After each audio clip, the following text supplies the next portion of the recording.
All right. I call to order the November meeting of the Public Works Commission.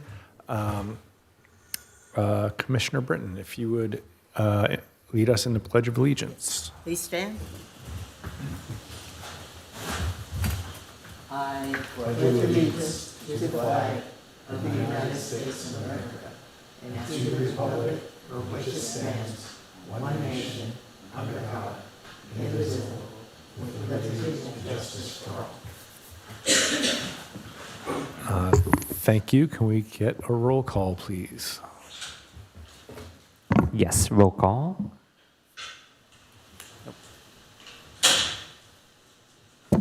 Commissioner Britton. Present. Commissioner Dunbarton. Here. Vice Chair Gretton. Here. And Chairperson Hayes. Here. We have a quorum. All right. Noting the absence of Commissioner Legvold.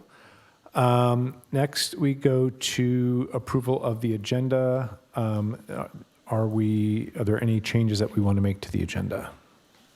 I move that we make one change, which is that we move future agenda items, item 13, and put it just before adjournment. So that way we'll have heard everything in the meeting before that item. All right. I'll second it. Move To- 13 to just before 15. So just after the director's report. Okay, so we have a motion and a second. Yes. Roll call. Roll call for the vote. Commissioner Britton. Yes. Commissioner Dunbarton. Yep. Yes. Vice Chair Gretton. Aye. And Chair Hayes. Yes. Motion passes. All right, moving on to announcements. Does anybody have any announcements? Well, I think the main thing we have is this weekend. We have Hermosa for the holidays that the Chamber's putting on. And it's going to be Saturday and Sunday. And then the tree lighting is going to be at 6 o'clock on Sunday evening. Right, and Rock for Tots, I believe, is also happening down at the pier. So head down to Pier Plaza Right. pretty much any time this weekend. And a lot of the nonprofits are going to be there selling things or entertaining. Okay, any other announcements? Presentations, we have none, is that correct? Correct, Chair. We have no presentations. Okay, public comment. This is the time for members of the public to address the Public Works Commission on any items within the Commission's jurisdiction and on items where public comment will not be taken. Do we have any public comment on items that are not on the agenda? Seeing no one in chambers, are we taking public comment now on Zoom? Yes, but we have no one via Zoom, Chair. Okay, excellent. So I close public comment and move on to commissioner comments. 8A, response to public comments, questions or clarifications. We didn't have any public comments. 8B, brief announcements. Anyone? Reports on liaison, subcommittee roles, activities, or meetings attended. I'll mention a couple things.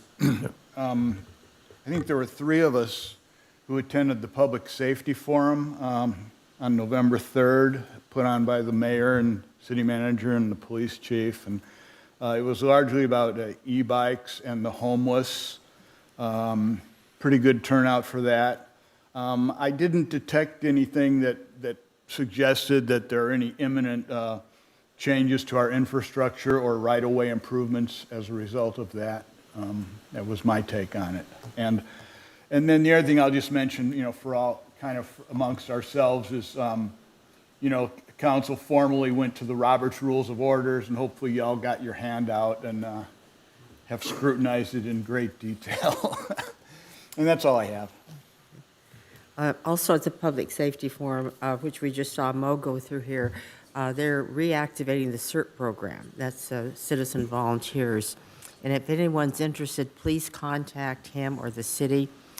We did have one training and one meeting, and we are excited about getting that going again. Also regarding the Roberts Rules of Order, remind us that that's the form we got to use. There are 90,000 forms of Roberts Rules of Order, but for our purposes, we're obliged to use the one the city gave us. All right. Brief comments on matters within the subject matter jurisdiction of the commission. Nope. All right, moving on to the consent calendar. The only item on the consent calendar is the action minutes for the previous meeting. Do we have any comments or a motion? I'd like to pull the item to suggest a change. Okay, So this is in the minutes under item 8. There's a reference to the Planning Commission. That should be Parks and Recreation Commission. And I actually did double check the, the video to make sure that's what I really said. I thought that's what I said.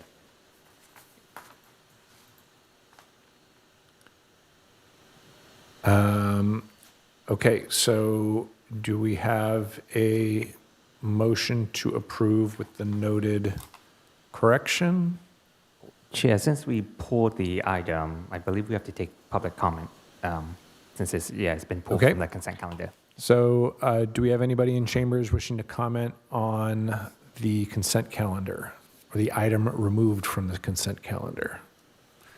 Seeing no one, do we have anybody online who would like to comment on the item removed from the consent calendar? No one online, Chair.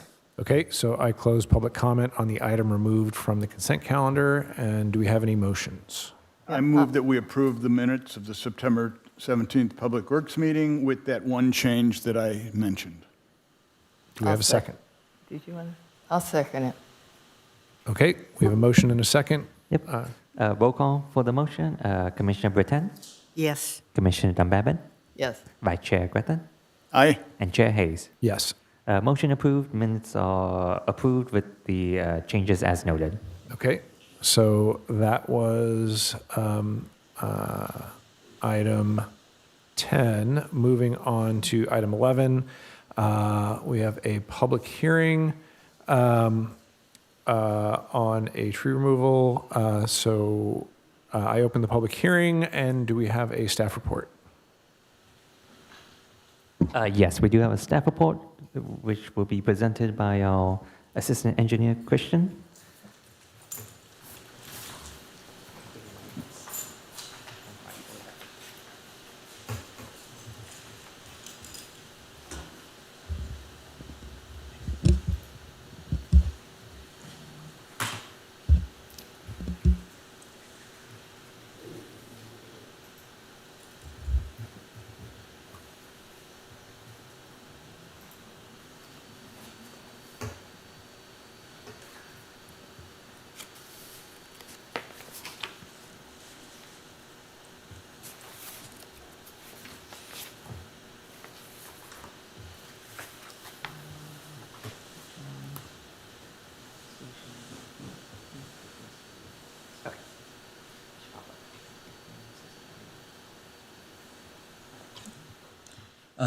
Good evening, chairpersons and commissioners. My name is Christian Alarcon. I'm assistant engineer with Hermosa Beach Public Works. Tonight I will be presenting a request to remove one tree in the right-of-way. This is a request to remove a tree in the right-of-way fronting the property at 635 Loma Drive. It exceeds 12 inches in diameter, and this request is a part of the residential development project at this property. The tree is shown here as part of the public improvement plan for the construction of a new single-family residence. The tree is subject to public hearing due to its trunk diameter exceeding 12 inches. The extent of the public improvement includes construction of a 6-foot sidewalk. Given approval of the removal of this tree, the developer would be required to replace the tree at a 2-to-1 ratio. We would like the commission to consider approval of on-site replacement of 2 trees. A public notice letter was sent via mail and posted to the tree itself on October 29th, 2025. Letters were sent to the property owners within 350-foot radius of the location of the tree.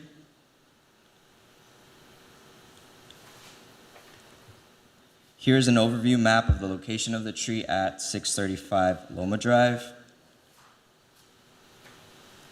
Slide. Here are the existing conditions at the property. There's a distance of approximately 6 feet from the street to the property line. There's no existing sidewalk here, and the existing tree is located on the right-of-way line. Slide. Here are some photos of the existing conditions of the tree. The tree is an Aleppo pine tree with a 24-inch diameter trunk. It is located in compacted soil, which prevents adequate drainage. And per the arborist report, which was provided as part of the application, the tree has been extensively pruned, which increases the tree's susceptibility to internal decay, disease, and pest infestation. As part of the applicant's proposed development plan, the subject property is required to construct sidewalk, curb, and gutter as part of the standard new development improvements. The developers team has drafted up a proposed layout as shown here for the feasibility of on-site tree planting. This would be the 2 trees. This proposed layout was verified on-site by city staff and has been confirmed to be feasible. Per Hermosa Beach Municipal Code 12.36.06, removed trees will be replaced at a minimum 2-to-1 ratio from the city's approved parkway tree list. Next slide. The applicant is proposing to install 2 new king palm trees per the proposed layout as required by the municipal code. Next slide. Staff recommendation is to consider the removal of the 24-inch tree fronting the property and to accept the installation of 2 replacement trees on site. This concludes my presentation, and I'll be happy to answer any questions you might have. The applicant is also in attendance, and if you have any questions or points of clarity that you may need from them. All right. Does anyone have any questions of staff? My understanding is that there's been a consideration that instead of putting it on public right-of-way, that the applicant is requesting that we put it on their property. Is that correct? Was that my understanding? I'll dive in. Thank you, Commissioner Britton. So to clarify, the original proposal was looking for off-site removal. We submitted a supplemental just yesterday evening.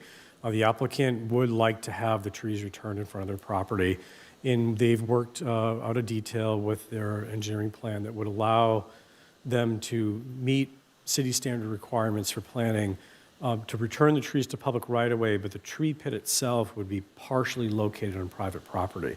So we're happy to pull the plan back up again, and we can point that out. But basically, the tree well itself can't entirely fit in the public right-of-way while meeting all the clearance requirements. So they're willing to have the tree well straddle the property line, similar to the existing condition, where we'd have the tree between the sidewalk and the frontage of the property instead of along the curb line. But the tree itself would be on public right-of-way, which would meet the replacement criteria in the municipal code. For 1 tree or 2 trees? 2 trees. So 2 trees would be in that location. That's correct. Any other questions of staff? Yeah, so I don't know if I wasn't paying close enough attention during the staff report. Did you talk about what the arborist report has to say about how constructing a sidewalk without removing the tree could be an issue? Too sure. Could you help me with this one? Yeah, I'm happy to jump in. Thank you, Commissioner Graythen. Yeah, so the arborist report, there were 2 different issues. I think the original arborist report noted the concern of potential fall risk of limbs and some other concerns about the soil conditions. The updated or supplemental arborist report expanded on that and noted that the potential root ball, which can extend beyond what they call the drip line of the tree, so almost where the tree canopy extends, can go beyond the limits of the sidewalk, and so over the future sidewalk. There's no sidewalk there today. And so the concern would be is that if they begin to excavate that area where the new sidewalk would be installed and the curb line and gutter, that would potentially damage the root ball in that what they call the critical zone and could impact the stability of the tree. And that additional detail was highlighted in the updated report. And then isn't it true that for this new development, they are required to install a new sidewalk, correct? That's correct. Sidewalk, curb, and gutter, where there is none today. Okay, thank you. Oh, and then just quickly, I'll make my ex parte disclosure that I did go out and walk the site so I could see firsthand what we're dealing with. As kind of an aside, this is one of those streets where there isn't always a curb or you know, and so sometimes we have streets where you almost wonder what the future will hold in terms of, you know, what it's eventually going to look like, because these things get developed kind of piecemeal one at a time. And so I was trying to envision what this was going to look like. So everything to the south of the property was pretty much driveways. So that didn't reveal a lot. But then there were a couple properties to the north in the 700 block where there's some newer buildings that had 4-foot wide sidewalks. And it appeared to me that was that, along with the location of the curb, would kind of set the precedent for the vision of what eventually that whole block would look like. So I just wanted to share that observation as well, even though it may not directly pertain to the removal of the tree itself. It may. And so that was right along the lines of the question I had is there a long-term plan for sidewalks on Loma and or any other, quote-unquote alley streets? So at this time, we don't have a comprehensive plan for global installation of sidewalks on roads that need it. It would have to be considered as a future CIP, road by road. I think right now, Public Works is focused on critical infrastructure repair and renovations and safety plans. And so I think as projects develop, they are required to install sidewalks. So I think maybe over time, we'll be incorporating segments of sidewalk, and I think it's evident with some of the newer properties, but over time, it will create linkages along that property. So I think this is a roadway, it requires it when there's a major renovation or reconstruction, and so over time, we will add it, if that answers your question. Okay, so pen hasn't been put to paper, but the idea is that right now there's 6 foot of city right-of-way in front of all the houses, and as major projects come through, there is a long-term plan to have sidewalks and/or driveways along that span. Exactly. We have a lot of roadways that don't have curb gutter sidewalk. Our general plan shows a vision of sidewalks on both sides of the street on pretty much every street in the city. And so that's the goal, is to use that right away. There are a lot of encroachment areas, informal encroachment areas on a lot of these streets that don't have sidewalks. And so is to return that to provide a sidewalk and also the drainage benefits that you get with the curb and gutter. Okay. Will irrigation be provided to these trees?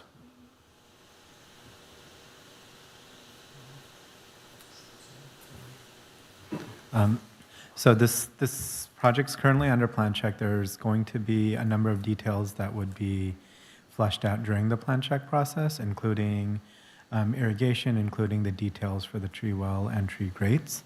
All those are not yet decided yet. It's pending the outcome of commission's decision for this tree. But either way, the homeowner is responsible for the care of the trees. That's correct. Okay. That's all the questions I have. Anybody else? Yes. Actually, y'all asked the same questions that I was going to ask too.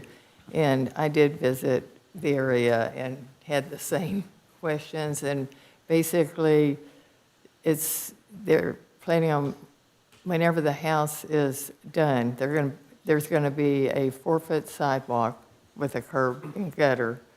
in front of it. Is that correct? It will actually be a 6-foot wide sidewalk with curb Well, and that's gutter. what I Yep. thought you said was 6 foot wide, and then you said 4 foot wide, I think, further on down There'll Loma. there'll be a 4-foot clearance between the back of curb and the edge of the tree well. But the Okay. overall sidewalk dimension will be 6. Be 6 feet? Right. And, Okay. and every property is different in terms of how much right-of-way there is in front of it between the edge of pavement. At this location, they did have sufficient room to put the 6-foot plus the width of the curb in it and remain in the public right-of-way. Okay. That's going to pretty well run it right up to the house. It seems like the house was only 10 feet away from the street, so interesting. Thank you. All right, I think that's it. Are there any more questions? Let's move on to public comment. Is there anybody in chambers who would like to make public comment on this item?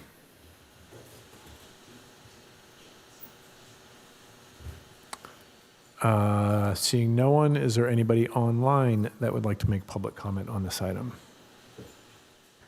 We have no one via Zoom, Chair.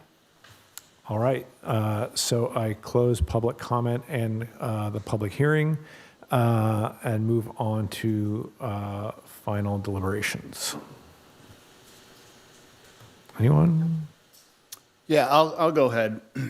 So, as you're aware, the code says that removal of a tree may be considered if the tree is dead, constitutes a public nuisance, or interferes significantly with the use and enjoyment of the immediately adjoining property. And when we talk about nuisances, sometimes we're talking about the health of the tree or perhaps a hazard to people. I intend to support the removal of the tree based on the criteria, not based on so much on the hazard aspect, but because of the ability of interfering significantly with the use and enjoyment of the immediately adjoining property. Because if we didn't remove, if we need to remove the tree to construct a sidewalk, if we couldn't construct the sidewalk, then the owner wouldn't be satisfying the code and wouldn't be allowed to redevelop their property, which is quite significantly interfering with the use and enjoyment of the property. So that is the reason why I'm supporting removal of the tree. And then while I have the floor, I'll also speak to the replacement part. I'm really pleased to see that you're able to replace trees on site. I'm always an advocate, that we strive to do that wherever feasible. Again, as the code says, if feasible. I really applaud the way you're able to collaborate with the property owner in coming up with a solution that also happens to provide that meet that goal of having that 4-foot clearance all the way. So that's really good too. So I support the recommendation and very good. Anybody else? Yeah. Yeah, I agree with most of what David said. The supplemental that we got really, before that, I didn't really understand what we were doing, and showing that the keeping the 2 trees basically on site is great, because it's one of the few trees on that street, and it would be a shame to lose them. So I plan to support this. Do we have any motions? I'll make a motion. Okay. I move that we go with the recommended action that right now would be consider the removal of one Aleppo palm tree in the right-of-way fronting 635 Loma Drive and accept 2 replacement trees at the same location. I second that. All right. We have a vote. Okay, roll call for the motion. Commissioner Pretend, Yes. Commissioner Dunbabin, Yes. Vice Chair Gretton, Aye. and Chair Hayes. Yes. Motion passes. Oh. I just want to verify that we updated the motion. I just wanted to verify that we updated the motion versus what's on the screen. We're talking about the motion on-site? as updated, right? Yes, yeah. It was Motion. updated with on-site replacement. Yes, on site. Yep. Thank you. All right. Moving on to matters for commission consideration. Item 12A, appointment of Public Works Commission chairperson and vice chairperson and meeting schedule for 2026. Do we have a staff report? Thank you, Chair Hayes. So it's the last meeting of the year, so there's two things that we need to do. One, appoint the chairperson and vice chairperson, and then also receive and file the meeting schedule for 2026. Typically, with the rotation of the chair, the tradition has been a rotation based on, I guess, seniority. There's no written rule, but that's the tradition that has been followed. And so following that rule, this year, Vice Chairperson Graythen would be next in line for chair, with Commissioner Legvold in line for vice chair. With that, that concludes my staff report. Do we have any questions of staff? And then the meeting schedule, The meeting schedule is also presented, showing a typical third Wednesday of each month. There are, every other month would continue in that fashion, with meeting times beginning at 6 p.m. all right, any questions of staff? So what's our point now, is approving this recommendation? Is that what we're doing? Yes. It would be for your deliberation. We will still need to take public comments before deliberation. Okay, yes. Questions and then public comment. Thank you. So I do have a quick question. I don't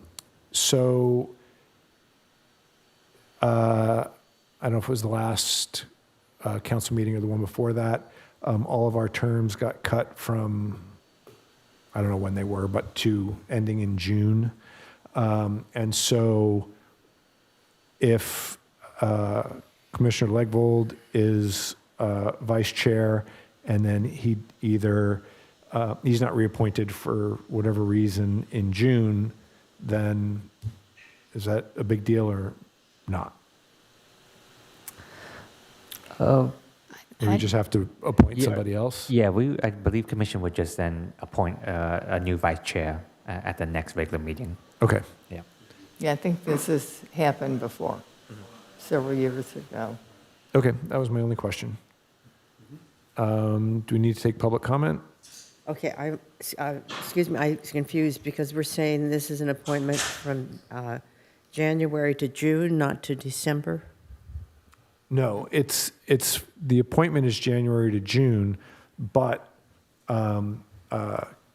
they changed our terms. So all of our terms end in June, same year as they would have previously, but they end in June. And so I think it's Kathy and Thor's, that they're up in June of 2026. And that was my question, is what happens if... Not who's the chair. No, it's just, is it a problem if we have to, if he doesn't reapply and then we have to pick somebody else, and apparently it's not a big deal. That was it. And if I could make a comment too, I think that probably I should have been in Tor's place because I've been on the commission longer.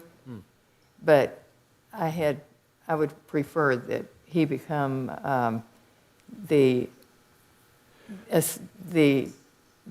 take my place so that he can be chairperson Right, but at some point in time. I I think it goes by, doesn't it go by how long you've been on the? Yes, it does. But I thought when I looked at it, because I know you were chair last year. Yeah, Kathy? you know what, I've been chair Yeah, before, so I think it is so a full actually, I would full, prefer yeah. that, yes. it's kind of Yeah, like, that's 'cause I fine. would never have been chair if I didn't have a second term. Yeah, that is correct. Yeah, it And, is. And I've got less Yes. seniority than everybody up here. And I'm in total agreement that, no, I did want to see him. come Okay. in. Yeah, All right, so he would be chair in a year if he is reappointed. Okay. All right. Do we need to take public comment? Yes. Okay. Seeing no one in chambers, is there anybody online that would like to make public comment? No public comments online, Chair. All right. Closing public comment. Do we have any motions? I so move that we accept the recommendation of the staff. Yeah. Okay. We have a And I'll- motion and a second. Second? All right. We have a motion and a Question about the motion. So the motion would mean that I would be the chair and Commissioner And Tor- Legwell would be the vice chair? Yeah. Okay, thank you. Okay. Roll call for the motion. Commissioner Britton, Yes. Commissioner Dunbarton, Yes. Vice Chair Gretton, Aye. and Chair Hayes. yes. Motion passes. All right. Moving right along, item 12B, Joint City Council and Public Works Commission Subcommittee to explore the roles and responsibilities of the Public Work Commission. Is there a staff report? Yes, there is. Short report, thank you. At its September 30th, 2025 meeting, staff provided an informational item at the request of City Council about the Public Works process for oversight and input on the CIP program. At the October 14 meeting, we came back where City Council approved the formation of a joint subcommittee composed of Councilmember Jackson and Mayor Seaman, with the addition of 2 additional Public Works commissioners for the purpose of improving CIP oversight process. The joint subcommittee, as it was envisioned, would disband on April 14th, 2026, and then report to City Council shortly after that time with any findings thereafter. So for tonight, the consideration for commission is to assign 2 Public Works commissioners to join in that joint subcommittee effort. And that concludes my presentation. Do we have any questions of staff? I have a question. Do we have any idea when meetings would start on this? Is it be immediately? Be after the first of the year? Do we have any idea? To be honest, I don't think we have a firm schedule yet. I think we would work with the 4 members of the subcommittee to try to find a time that works for everyone to get together, given that we have some holidays coming up. We'll have to work around those, but I don't have a firm schedule or have a sense of how many times a subcommittee would need to meet. Okay. If there are no other questions of staff, I will open it up to public comment. Seeing nobody in chambers, do we have anybody online? No one online, Chair. Okay. I'll close public comment and bring it back for deliberations. So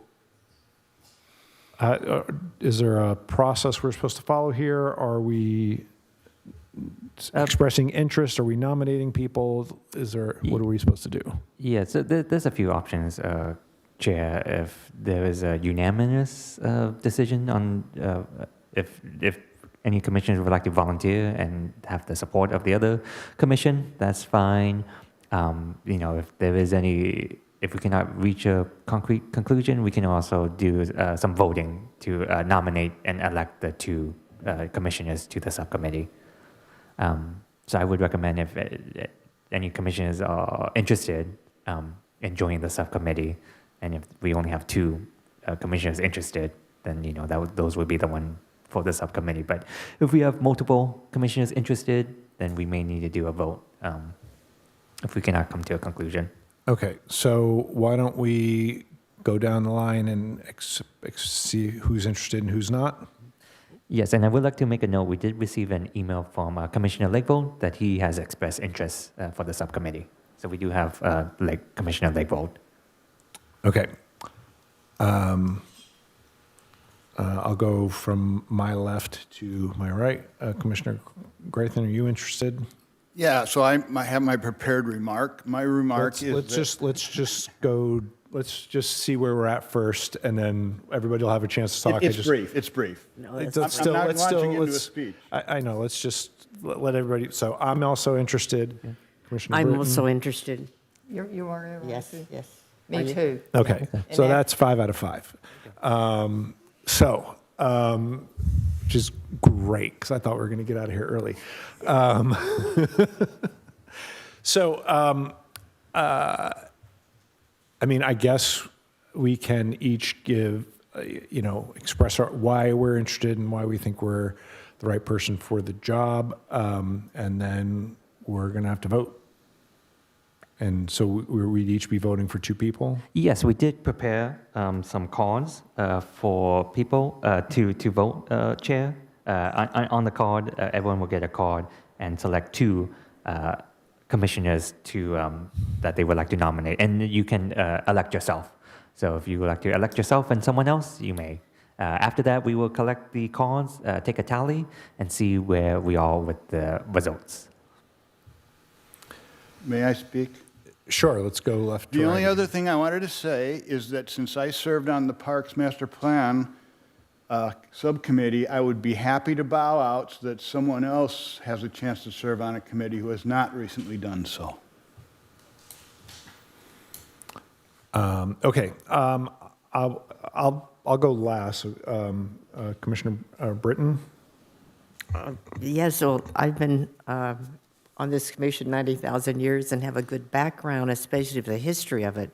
And this is kind of a new thing, and it sounds very exciting to me. I have the time, and I'd be interested in doing this. I have some of the background, and I think I'd be appropriate for it. And actually, I was on the city council that, where we began the Public Works Commission in 2000. And I was interested in just bringing some history as to why we established it. And also, before COVID, I'd written up some things of how I thought the Public Works Commission needed to change, and some information that the city should ask from the people who are applying for the Public Works Commission. Okay, and I would like to be on the commission. I'm recently retired, so I have all the time in the world. I know it's become my whole personality. But also, a big part of the reason that there is going to be this committee was at my suggestion at a council meeting. I'd been expressing frustration with Lot D, the Kelly courts, et cetera, and the council had expressed that they want things to go through process, and I said, well, you don't understand what our process is. We need to figure this out together. So I think I have a lot to add. My whole 35-year career has been in construction, so I think I have a lot to add to the committee. Last chance if anybody else wants to comment. And actually, even... I would just like to highlight something, in the staff report. On one hand, it talks about, the roles and responsibilities of the Public Works Commission in the title, but the key sentence is, the purpose of the subcommittee will be to improve the capital improvement program oversight process. And so I would look for someone who believes that we really do need to be diligent in our oversight role. And actually, I think we have 3 very interested people. Well, actually, Tor, too. And, I was on the council whenever we talked about it and planned it. So I've been there before, but so I will remove my name if I don't see any point in our having an election of out of 4 people. So who wanted? Okay. So Scott and are you Jan? withdrawing? Yes, Okay. because, yes, But And then someone, should we, so it sounds like of people who are present, there are 2 who have not withdrawn, is right? Should we go through the formality of a vote because Commissioner Legvold has expressed interest but is not here?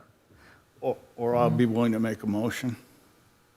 Yeah, if there is a motion, that's, if a motion is put on the floor and is seconded, we will Okay. take a vote on that motion. Yeah, that's probably simpler.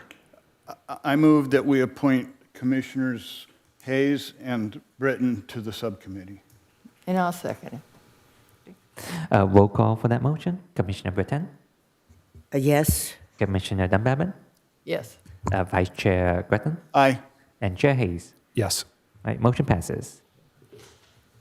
And I'll share my ideas with you. Great.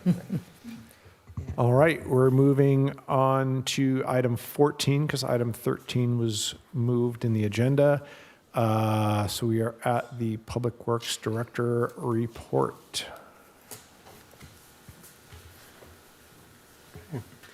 I just have just a few brief comments I want to go through. One, I want to highlight that the city did remove the temporary ADA mats at 2nd and 22nd Street on the beach. We do this starting as of last year. We remove them during the winter season. They're available from April through October. They are removed because maintenance is extremely difficult during the winter season when we get sand accumulation is one primary reason, but also the incoming of the tide and storm surges that we get can take the ends of the mats out, which make it very difficult. Both of those reasons actually make it very difficult to maintain ADA access, which is the primary reason for those mats during those season. We are maintaining the 11th Street mat during the winter season to the best of our ability. We're going to continue to monitor that each winter season, see if we can continue to maintain it to the level that it needs to be maintained. Because we do have to have a clear, accessible path throughout the year when it's installed. But the plan will be to return the mats at 2nd and 22nd Street come spring. The other one thing that I'd like to highlight is we have recently hired a new senior engineer. We are very grateful to have concluded that search after many months of searching. Randy Wen started on October 30th. Came from the city of Orange with a lot of experience. We're very happy to have him join the team.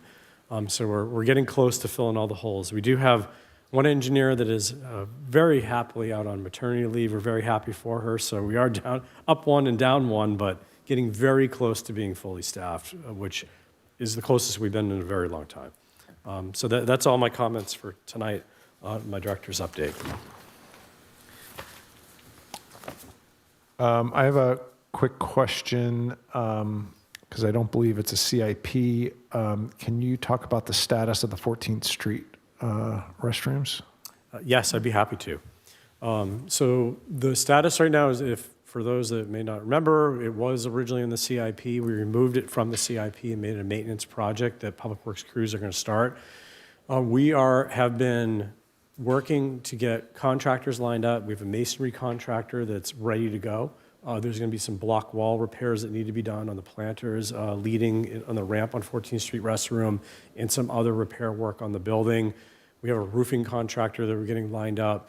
And we've been ordering window parts and other pieces that need to be inserted inside. One of the major things that we actually have to do is Public Works is going to rent some large equipment to push the sand away from the building so that we can actually do some repainting. There's a lot of sand accumulation that the county typically would pull off but hasn't, that we need to remove from the building before we can do all the repairs. We're hoping to get started with some of the sand movement possibly as early as a week or two out. So it's actually pretty imminent that we're going to get started on some of that work. Some of the brick work might happen first, but it is imminent. Okay, and I think I saw the sign say you're expecting to be done in February? I think that's the goal right now. Okay. So, yep, coming Oh, soon. that's great. Yeah, and we'll have to close it for a little while to do this work, but we're getting excited to get going. Okay, and then the other question I have is, in the activity reports, there's a lot of work's been done on the storm drain outflows. And when you walk by those, there's, that icky black stuff in there. My question is, what happens to that? Like, does it just get buried? Does it get scooped out and sent away? What ends up happening? I don't have an answer for you tonight on what happens to it. I know it's been a topic that's come up before, but I think some of it does get removed, but I'd have to verify for you what happens. Okay, because I would, I mean, it's taking all the stuff off the road. I'd question is it, you know, can you just take it to a dump, or does it need special treatment or anything? I don't have an answer for you tonight. Okay. Anybody else? All right. So I kind of jumped ahead. That was your director's update. Now activity reports. Yeah. I don't have anything particular I want to point out. I mean, overall, the activity reports are, recruitment has been a big thing that's in there. It takes a lot of time to do that. That's one item that shows some hours in there. There's a lot of details about things that our operations and maintenance team has done. They're very, very busy. I will just underscore that. But if there's any particular questions you have, I'm happy to highlight anything or go through it. There were a couple of things I was curious about. So one of them in the operations and maintenance area, there was talk about installing some signs on the greenbelt about our use of reclaimed water for irrigation. Mm-hmm. And generally, I think we're kind of adverse to too many signs on the greenbelt because we like to preserve the natural look and feel. Mm-hmm. And I was wondering if the purpose of that was just so people know that we're being eco-conscious, or is it also to help people remind them that maybe there's irrigation infrastructure they don't want to be damaging, or any insight about that?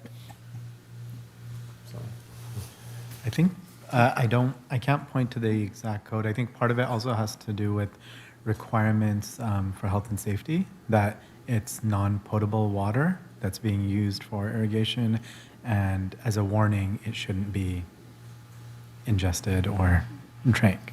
So That would that's make sense. part of if the that's part of it. requirement too. Okay, thanks. And then there's something, I don't know if I've seen it here before, it's under non-CIP projects, and there's an item called administrative citations for chapter 1216, encroachment violations. And I was trying to understand if that's something that we're paying more attention to, and if there's a particular type of encroachment violation we're starting to be concerned or look at. So I think generally all encroachment violations are handled by code enforcement. We do have one inspector on staff that also has citation writing ability. And so where things do come up, our department does issue citations for various things. It could be outdoor dining violations or other encroachment violations that we might find. But I think most of them, and maybe Sai can weigh in, the recent ones have been related to outdoor dining. That's correct. Most of the recent encroachment violations have to do with outdoor dining, whether they're on Pier Plaza or Pier Ave or Hermosa, with regards to some changes. So, yeah. All right, thanks for the insight, and that's all I have, Chair Hess. Okay, so moving on from activity reports on to CIP status report. I did have a question about the activity report. Okay. The trees at Valley Park, have those been eliminated? The ones that were going to be eliminated, have they? Yep. Thank you. Yes, so all the trees, there are many, I think 26 ultimately in Valley Park, but also along the Greenbelt at other locations as well, and one from the Comm Center. All the trees are removed. I think there might be one that remains in process, but they've all been largely removed. And then we are working on updating the replanting plan. We did bring that item to Parks and Rec Commission after we brought it to this commission to get some additional input from them. We did make a few slight modifications. There were some feedback that we received mostly in Valley Park about where some of the tree locations were. We are looking potentially to bring an item to City Council at the December meeting with the replanting plan. Okay. Yep. And I've already asked you about the rain. I think that was it. Thank you. All right, All right, CIP status report.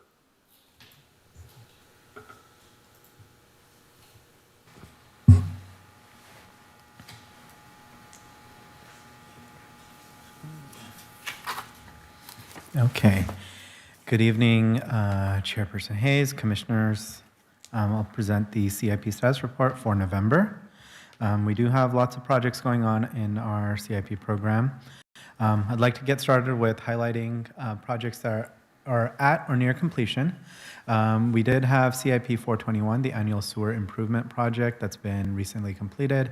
It did have some design change additions to portions of the scope, as well as some recent work with regards to paving that was added to the project, but that's been completed. Lot C elevator modernization project, we have the final state inspection scheduled for next week, so we're expecting that to be wrapping up soon as well. And Base 3 electrical improvements is currently in its final punch list phase. So we're expecting Base 3 to be opened up and PD to move back in early December for that project. Next, projects that have recently started construction. Community Center gas repair project started construction on October 27th. It's currently under construction on schedule. And then secondly, CIP 619 Kelly Court Improvements Project just started construction earlier this week, despite the rain earlier in the week, and there's some highlight pictures from that project as well. So scheduled completion on that is May? Scheduled completion for Kelly Courts is Yes. February. Okay, so the May is, that must be May final. includes closeout, yes, Okay. correct, yeah. We tried to incorporate what's shown in the status report to include closeout, not just end of construction and substantial completion. So is there a way we could indicate, maybe it's there and I don't see it, but where we could indicate so that if somebody from the Construction. public went and looked at this report, that they could see when it's... So it's included in the description for most of them. 619, It's also included in the schedule, correct. color coded. So Okay. we show the distinction between construction and closeout, but we always want to let people know, like, we are working on these things for months after construction's done. We are not finished when construction's over. No, I'm just, I'm more, Yep. the public doesn't care about that for the most part. Some do, but most don't. They want to know, when can I go play pickleball? Yep. And I just want to make that, make sure that that information is available. Understood. Moving along, there's a number of projects that are currently under construction. The CIP 109 utility box wrapping project is also near completion, but expected for completion in December. There's one box remaining for that project. Hermosa Avenue Green Streets and Greenwich Village North undergrounding projects are also under construction. Greenwich Village North is under a phase where we are reviewing submittals and procurement of long lead items. And just in the past council session, the Real-Time Crime Center project was awarded. That's undergoing contract execution, and that's expected to start shortly as well. I have a quick question about the Green Streets. It's my understanding that that project is being run, that's being administered by Torrance, is that correct? The construction is administered by Torrance and construction management is handled by Torrance. Okay. That's correct, yeah. So, and it was also my understanding that that work was starting in areas other than Hermosa Beach. When is the Hermosa Beach work starting? Currently, the Hermosa Beach work is slated to start late December. There was delays associated with portions of the construction that were in Torrance and I believe Manhattan Beach, which has just pushed back the portions in Hermosa. And initially is requested that there are portions in Hermosa to be started outside of the summer season. So we had that request to push back so it doesn't interfere with the busy summertime in Hermosa. Okay, and so if you could just, I mean, I kind of sort of remember what it is because it's on my street, part of it, but if you, so I'm kind of aware of that, but can you kind of give a quick overview of what that, what areas of the city are affected? It is majority of Hermosa Avenue, and I believe it is south of 10th, and it involves permeable gutters. Okay, and so there'll be some temporary parking? There will be parking impacts, which is one of the main reasons why we wanted to have construction held off outside the peak summer hour. And will the work on Herondo still be happening while the work on First Street and Second Street is happening? The work on Herondo is phased to be moving on to Monterey by that time. Okay, This is late December. okay, no, I'm just, We're Yeah, trying it's- to monitor that project. Yeah, go ahead. Yeah, no, go ahead. Oh, that project also got delayed. We were trying to get everything in line where the LA Sanitation District force main project had started during summer, but in a portion of the city that wouldn't be highly impacted. To have that move forward, that project got delayed, I believe, by a month and a half or 2 months or so, which has just pushed everything else back. And that's the portion of that project that did get delayed was in the city of Redondo Beach, so we had limited influence in terms of how that was moving along, but we were working collaboratively with Redondo and the county. okay, I mean, that, to be honest, that Herondo project seems to be moving fairly smoothly as far as, like, I'm not seeing big traffic impacts. It's right around the corner from me, so it seems to be doing pretty well. Question about that. So as far as impacts, comparing this, say, to a typical street paving project, would it be perhaps more disruptive? Or, you know, they're kind of in and out in a day or two on certain stretches, but I don't know if they tend to have to linger for longer durations on a given stretch, or is it similar, do you know? It's not going to be as quick in any particular location. I mean, I guess if I were to compare it, it would be compare it to paving. It would be compared to full depth removal of paving, where you're taking out the entire pavement section and the subgrade to establish the permeable gutters. So it's not going to be the grind and pave that we've had along Valley and Pier. That was 1 day of grind and 1 day of paving, and we tried to get out there. It's going to be a little bit more involved in any particular location, but the overall impacts are going to be limited more so to the parking lane and parking. So do you think our typical notification protocols and process should work out okay here as well then? That's correct. That's what we're anticipating. Okay, sorry for the interruption. If Go I ahead. could too, there's actually a number of trees that are going to get planted on that project as well.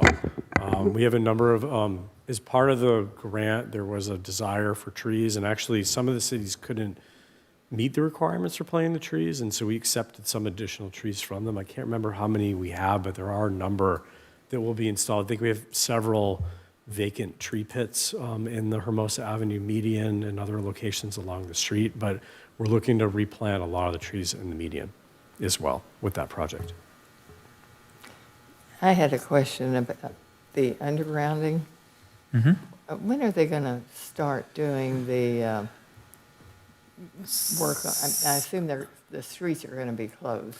So majority of the undergrounding work that the city is responsible for and handling the construction of is actually going to be in the bike lane that straddles Hermosa Ave and Shakespeare.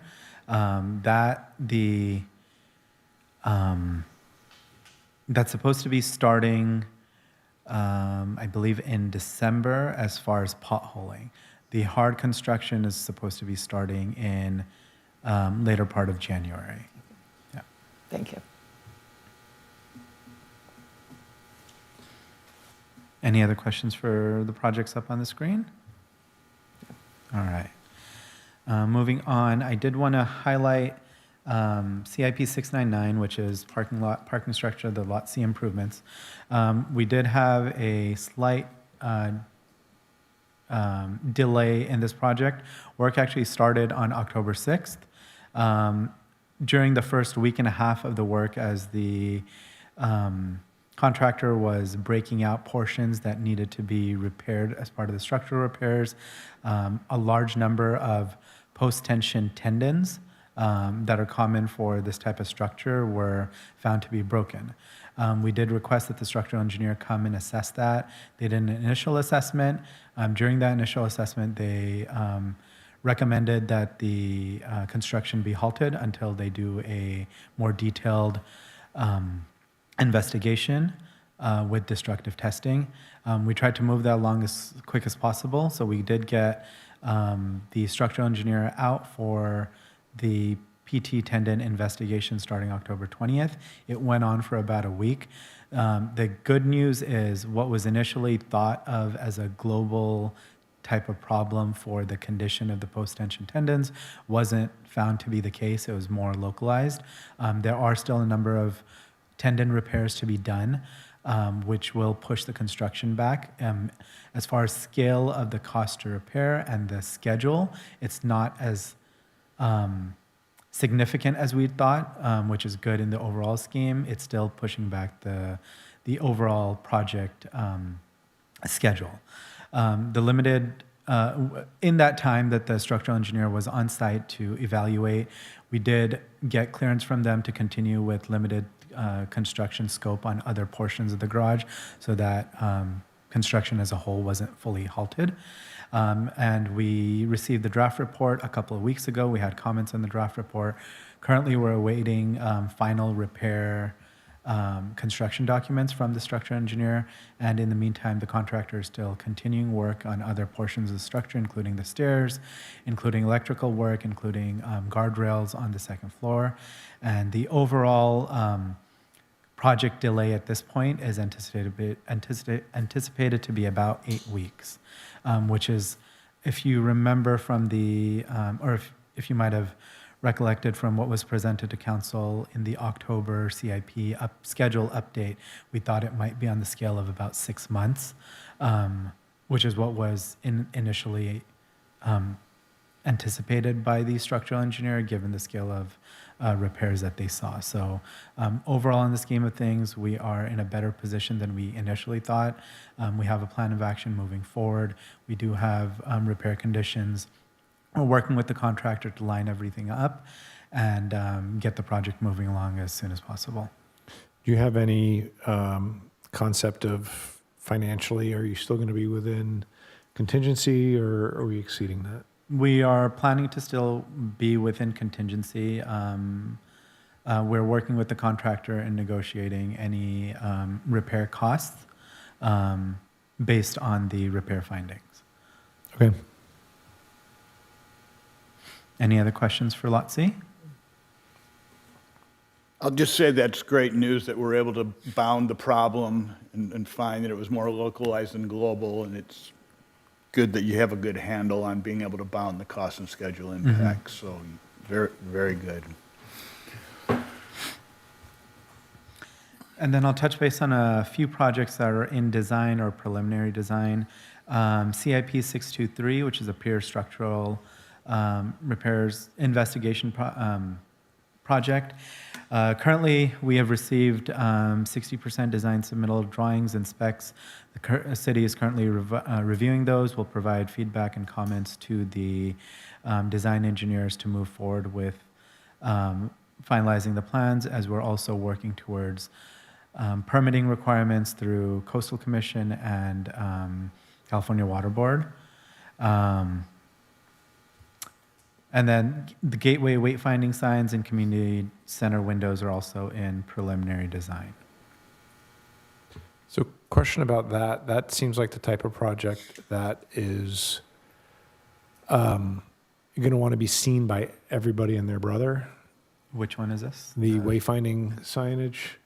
So, and maybe I should just shut up and let the committee do what the committee's going to do. But is there any plan to get that in front of Parks and Rec, planning? I don't know if planning, but, everybody, every single council member, because they'll all have opinions. Yeah, absolutely. It's going to come to commission and council for input. And I think there is a talk about a electronic monument sign in front of the comm center that would require planning commission approval as well.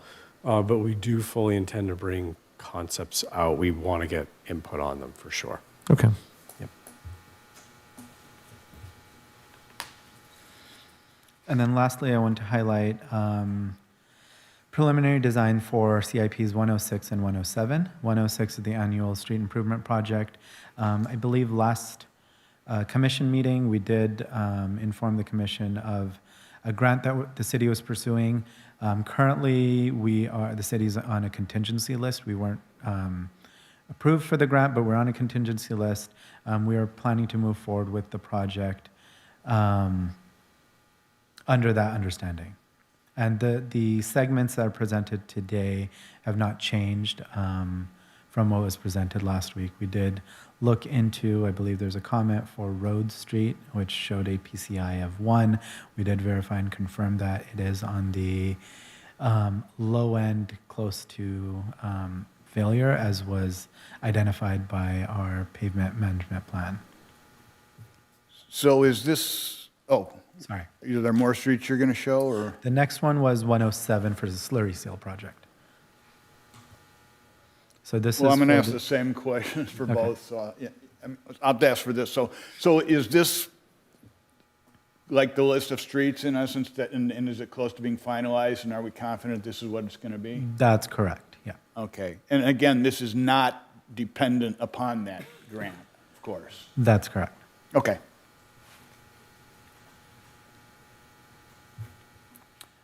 The next slide is streets that were identified for the annual slurry seal project.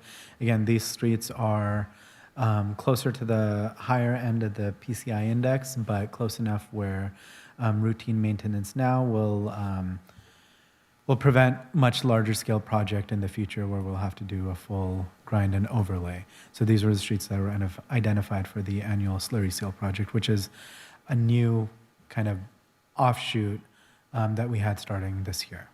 So same question, is what we're seeing here is pretty close to what we would expect to be final? Correct. And on this street, on this layout, there was actually a couple different streets that were added within the last month and a half or last 2 months since this was presented to commission last time. So this is closer to the final street alignments for this project. Okay. And then I'll just poke a little bit for both projects, as to the rationale for selection. A lot of it would be based on what you've presented in the past for the master plan.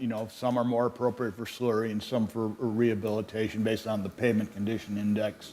Were there any other special considerations that were drivers, such as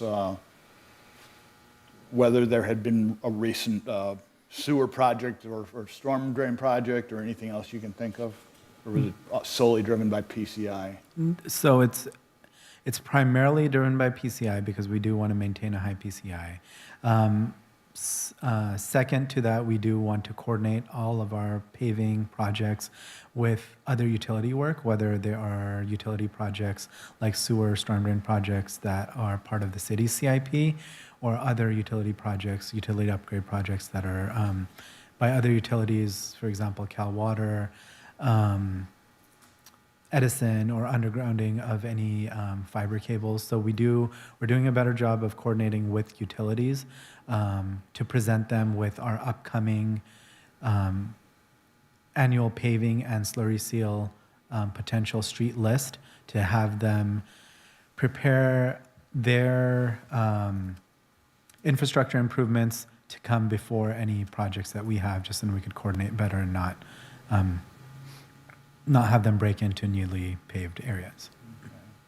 And then I'll just, make a general complimentary comment. I'm glad to see that you're forthcoming with this information. This is stuff that I think a lot of people are probably interested in, as well as us, in terms of why you're doing what you're doing. And so for you to just go for it and show us that it saves us, from having to ask for a future agenda item on something like this, so thank you.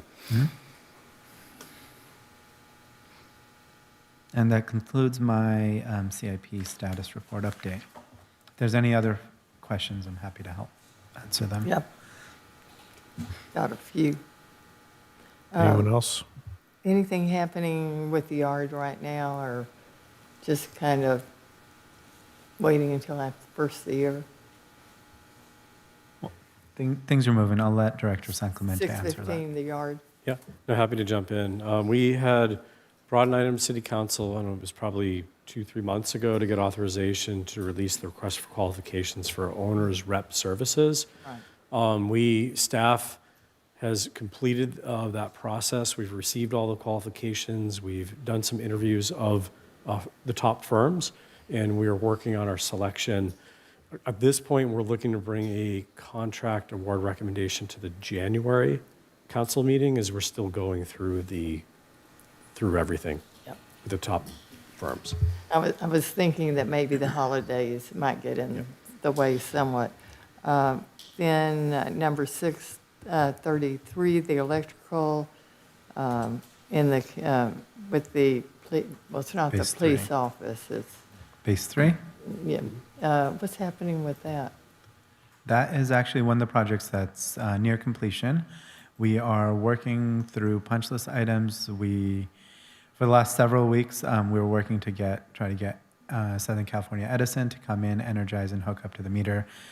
We just got that last Thursday, and the contractor is wrapping up punch list items following that energizing of the building. So we're near completion for that, anticipating to have it opened up and used for PD starting the early part of December, just in a couple of weeks. And my main reason for asking is because they're taking up a lot of parking places at the community center, so, where there's public parking. So, I did want to make a comment about the flashing pedestrian lights. Heard lots of compliments. Also, on the mats, even though you said they're going to be, the mats have been taken up on 2nd Street. 2nd and 22nd for the winter.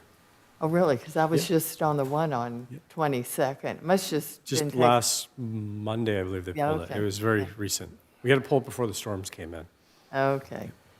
And, one thing that I heard in the council meeting was that the storage area over here, they had talked about maybe using that as a parking lot. Has that come up at all, or is that even on y'all's wavelength We- right now?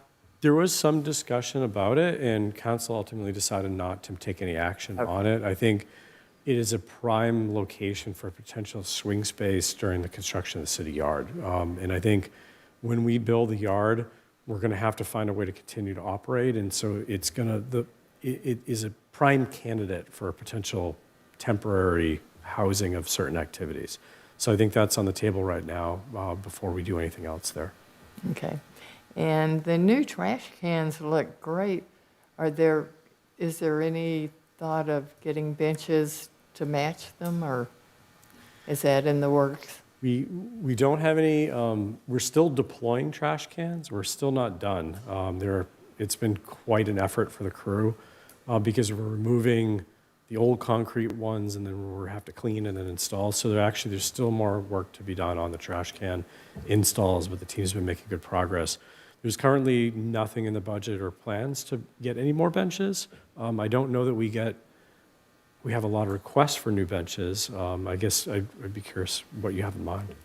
I was just thinking, benches to kind of match them in a way. Yeah, I no, mean, nothing at this They go time. fine with the benches Yeah. that are there, but I was just thinking at some point in time if Yeah. new benches are ordered. Heard lots of compliments on Clark, and I think that's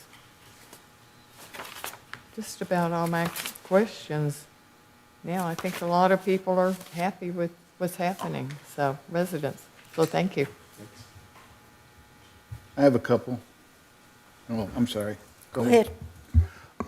Yeah, so one's kind of a go back on the sewer improvements 421, and then the follow-on next version of that will be the 423. So just general comment, nice to see that we're wrapping that up and, we've overcome whatever setbacks and are moving forward.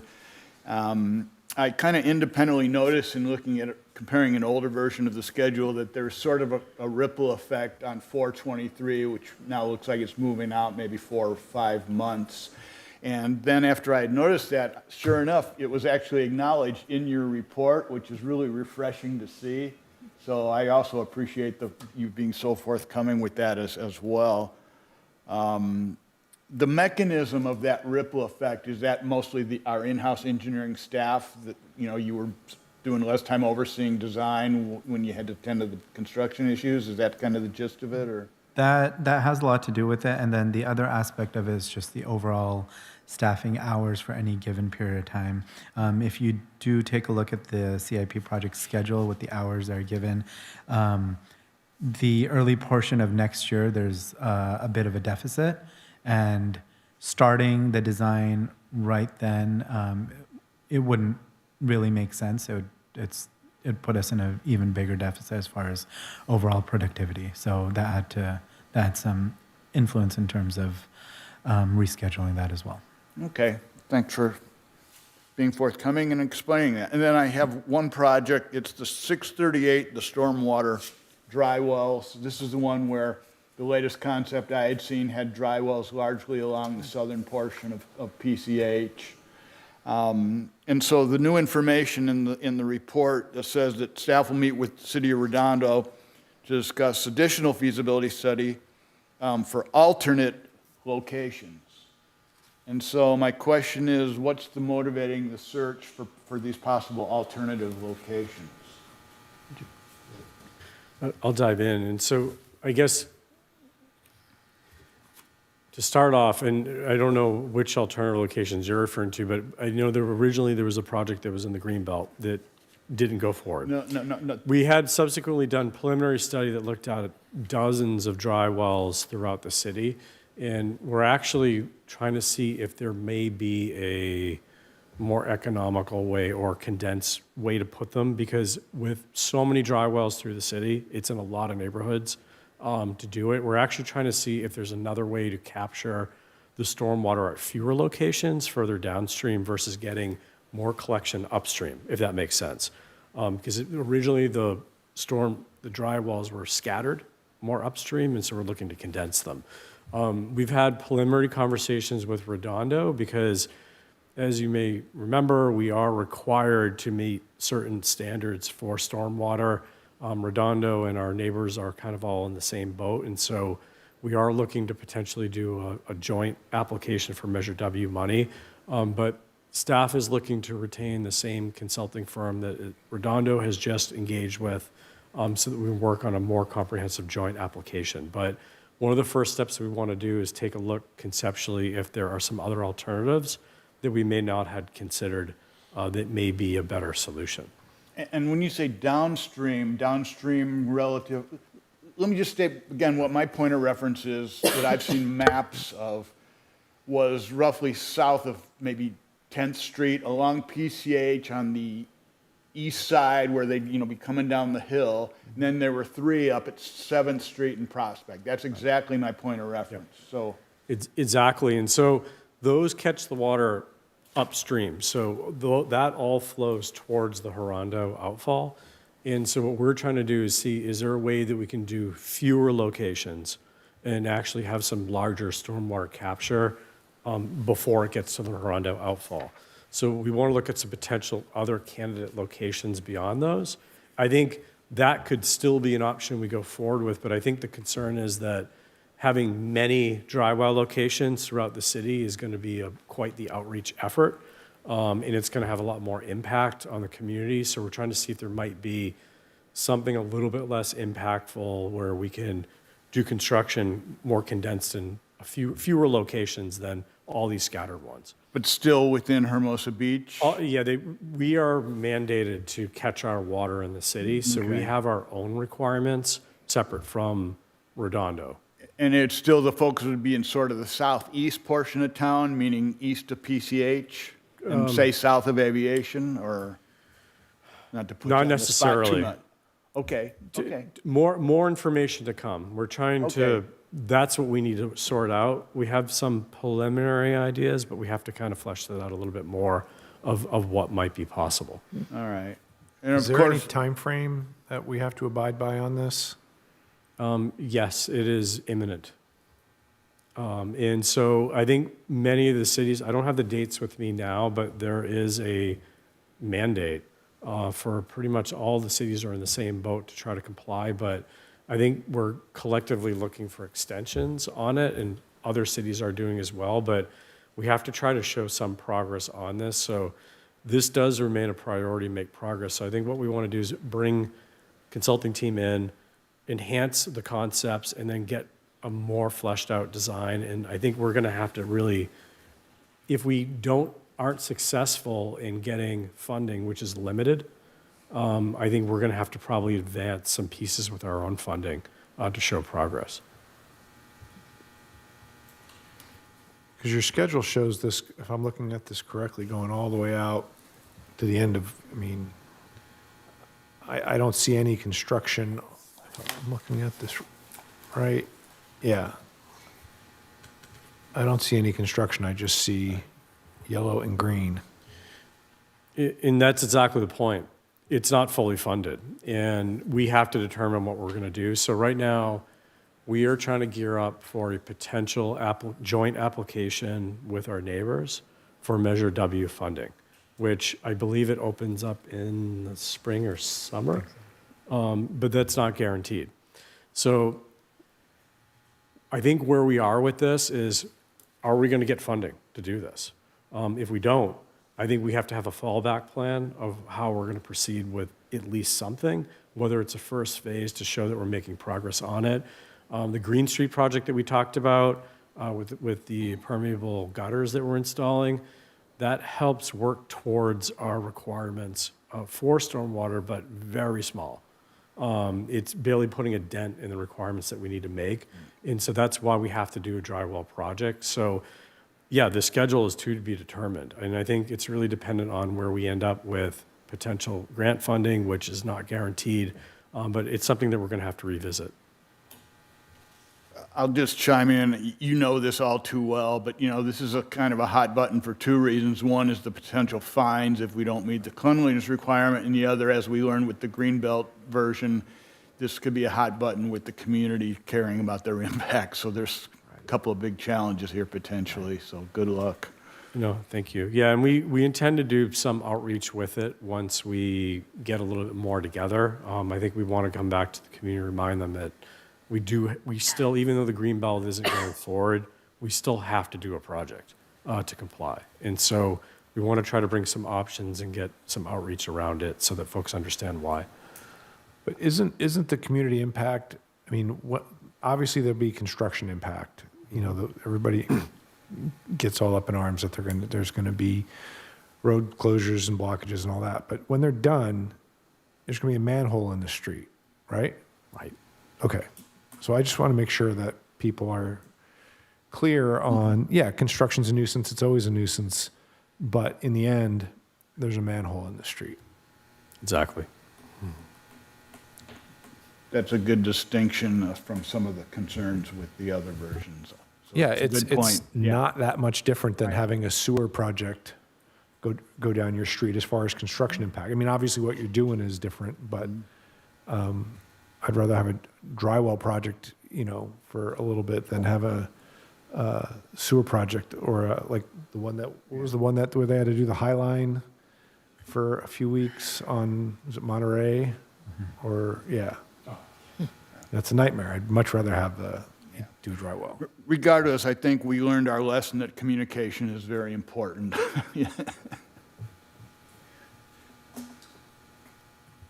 Any other questions about the CIP? Yes, I just want to make a comment. We had a chance to practice the Clark Building when we did the pancake breakfast, and it was really exciting. First of all, it's open and it's beautiful and everything, but we found a lot of glitches, and we were able to work around. And I think they were good good time to discover some of those. I think the hot water heaters and the air conditioning and, they're minor things, but they were significant if we're going to rent the place, that it's up to standard and functional. So, but it was exciting to actually get in there and do that big of an event. Yep. All right, so moving on from the CIP, next is future agenda items. Do we have any future agenda items? Hearing none, I will move on to adjournment. Merry Christmas, Happy New Year.